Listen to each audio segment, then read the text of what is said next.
It's the dark truth behind Mary J. Blige and Faith Evans' feud. There are two sides to this story, but there's only one backstory. The story of Mary J. Blige and Faith Evans are like a duet where both singers refused to harmonize. On the surface, they were two soul-soaked voices of the 90s, the women who could bleed their pain into microphones until the walls themselves trembled. But underneath, there was an invisible hand moving the pieces, and that hand belonged to Sean Puffy Combs.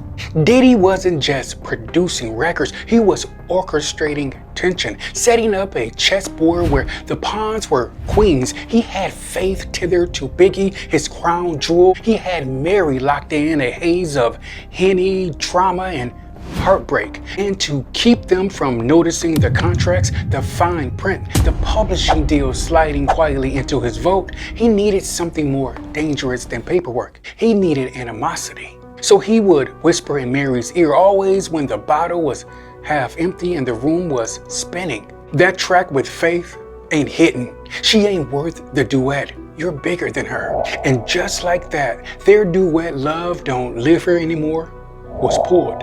A seed planted, watered with pride, insecurity, and intoxication. He whispered to Faith something similar. Mary's old news. Faith, you're the new Mary. The atmosphere shifted. Two women who should have been allies were suddenly competitors.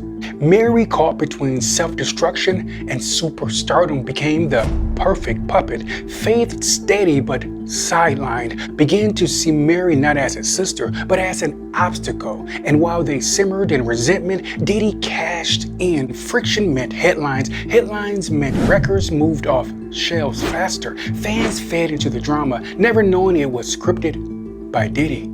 After the early 2000s, Mary and Faith were almost never seen together again. No joint interviews, no reunions, not even candid photos that could prove their feud had thawed. 30 years in the industry and only one buried duet.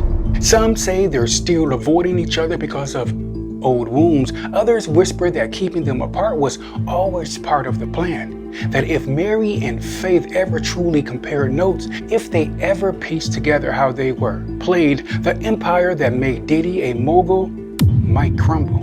Or maybe the real reason they've never shared a stage isn't because of what happened in the past. Maybe it's because of what they both know, what they both saw, and how much they were both paid to keep it all quiet.